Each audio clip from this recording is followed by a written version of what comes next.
Hi, I'm Kerry and I'm from the south coast of New South Wales. My name is Mobina. I'm a Muslim woman from Sydney. My general feelings about Islam in Australia are that there's a lot of fear around it. To be honest, it's quite tiring having to constantly answer questions, make people feel safe, make people understand who I am and what I believe in. I'd like to hear from people that tell me there's no need to be afraid. I think I need to hear that from Muslim people.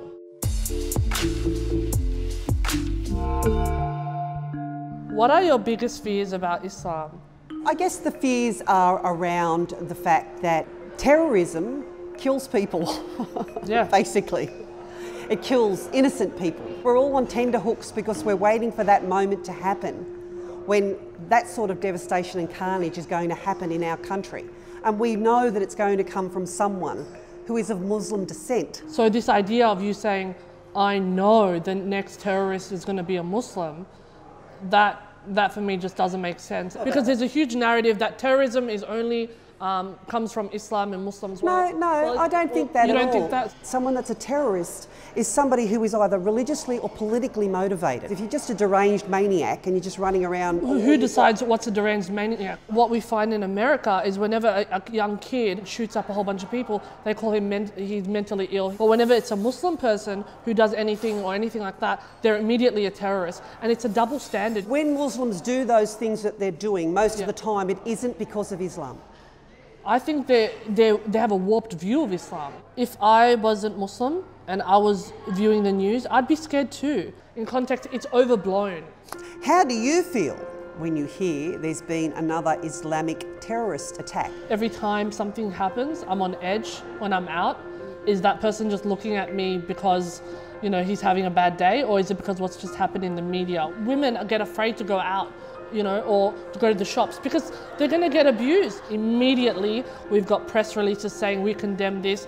Yeah, you get fearful, but so do we. We get so fearful for our families, for our boys, for our girls. We do not realise, we do not see that you are arm in arm with us, heartbroken over what's happening. I want to hear more love from you people. I think you need to be focusing and targeting more working class and middle class people. That's the people that you need to be focusing on because that's the majority of Australians.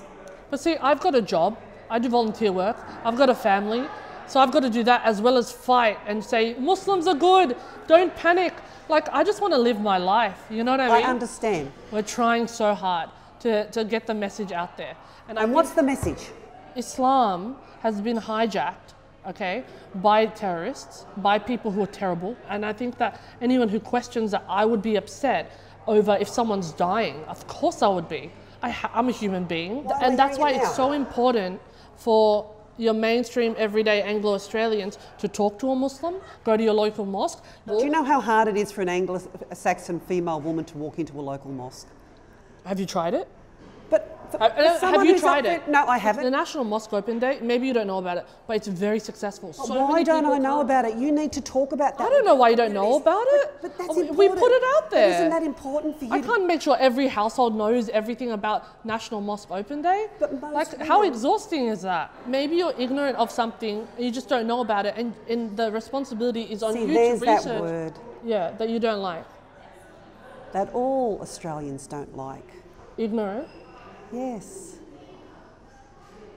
But I think that there is a lot of ignorance in this country. We just take it now as sort of being a bit of a weapon to sort of keep us in our place and to keep us quiet and to not speak our fears. What's our common ground? It's been very encouraging to sit across the table from another woman that has a different background to myself, even though we're both Australian,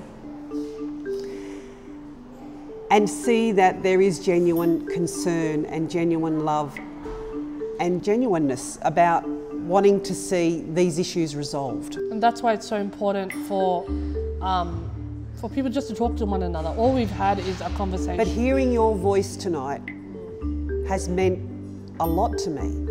Oh, really? Because I've never heard a voice like yours before. You're very sincere. You want to go and have a talk with a Muslim, and that does represent majority of Australians. And I have the hope that your mainstream everyday Australian community, will be able to look past the negative and see the positives. And hopefully they'll be able to hear more of our voices. I'm hoping. That's what's needed. You need that hope. Yes. We both need hope.